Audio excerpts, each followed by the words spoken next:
નમસ્કાર મિત્રો, વિડીયોમાં તમારું સ્વાગત છે. જી હા મિત્રો, અત્યારે હાલના મોટા અને મહત્વના સમાચાર સામે આવી રહ્યા છે. તો મિત્રો, સમાચારમાં વાત કરીએ તો ગુજરાતીઓના મોતથી ચિચિયારીઓ ગુંજી ઉઠી. પંજાબના ગમખ્વાર અકસ્માત થતા ગુજરાતના 5 લોકોના કમકમાટી ભર્યા મોત નિપજ્યા હતા. આજે સવારે બઢડિયા ગુંડાળી ગામ નજીક ફોર્ચ્યુનર કાર ડિવાઈડર સાથે અથડાતા પલટી મારી ગઈ હતી, જેમાં આખી કાર પડીકું વળી ગઈ હતી. કારની અંદર બેઠેલા ગુજરાતના 5 લોકો ના મોત થયા છે. મળતી માહિતી મુજબ કાર બડોદરાથી ડબવાલી તરફ જઈ રહી હતી. તેમાં ગુજરાત પોલીસની મહિલા કર્મચારી અમિતા અને તેના 4 મિત્રો અંકુશ, ભરત, ચેતન અને સતીશની સાથે ગુજરાત આવી રહી હતી.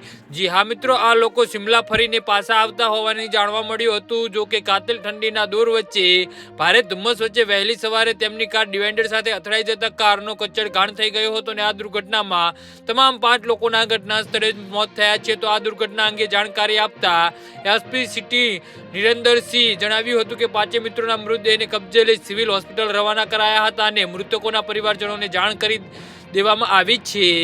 જે હા મિત્રો, તો આના વિશે તમારું શું કહેવું છે તો નીચે અમારી કમેન્ટ બોક્સમાં જરૂરથી જણાવજો. ધન્યવાદ.